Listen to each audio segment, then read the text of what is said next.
South Africa, especially Johannesburg, is faced by various challenges.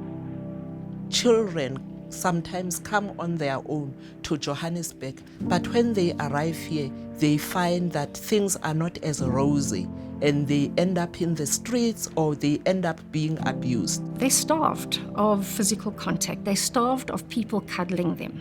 There's no one that they can form any bond or attachment with.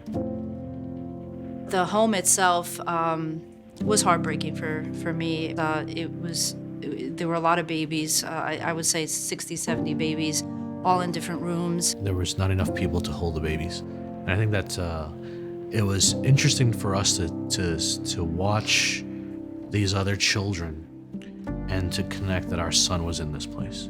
At any time, we probably have 3, maybe 4 caregivers at the most. And those caregivers have 30 babies. You can imagine how little physical contact those children have. The children who are living in the much larger children's homes are missing out on a lot by not having that individualized attention. They're getting far less developmental stimulation and verbal speech stimulation as they're treated far more as part of a big group. And those children definitely have far more developmental delays and far more emotional problems. Spence Chapin was one of our adoption partners, and they mentioned the Granny program, which was quite interesting to us. The Granny program worldwide is the brainchild of Spence Chapin and one of our sister organizations, Otondweni Children's Home in Soweto. And obviously, as time has gone on, we've been able to see what an incredible difference it has made.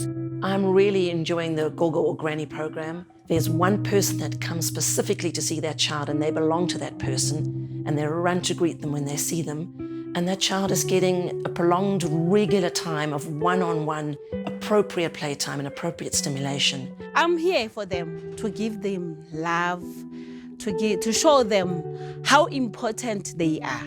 Such a simple concept, but it does take money and it does take a partnership. So we really are grateful and very excited for the future.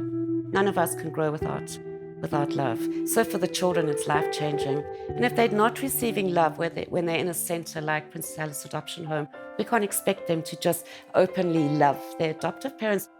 We love them like they are our own children. Love is important because you feel like you are something.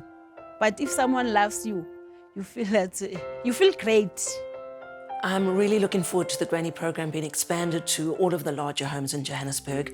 I can see huge benefits to those children, particularly in the psychological, emotional fields, because somebody's going to be sitting with that child every day. And I think these children are going to blossom and be in a much better space when they can finally be adopted. That we're going to expand to 3 other children's homes, and they themselves have over 200 children in the children's homes, will be much greater, and we see it impacting on thousands of lives, both individual children, families, and in the community.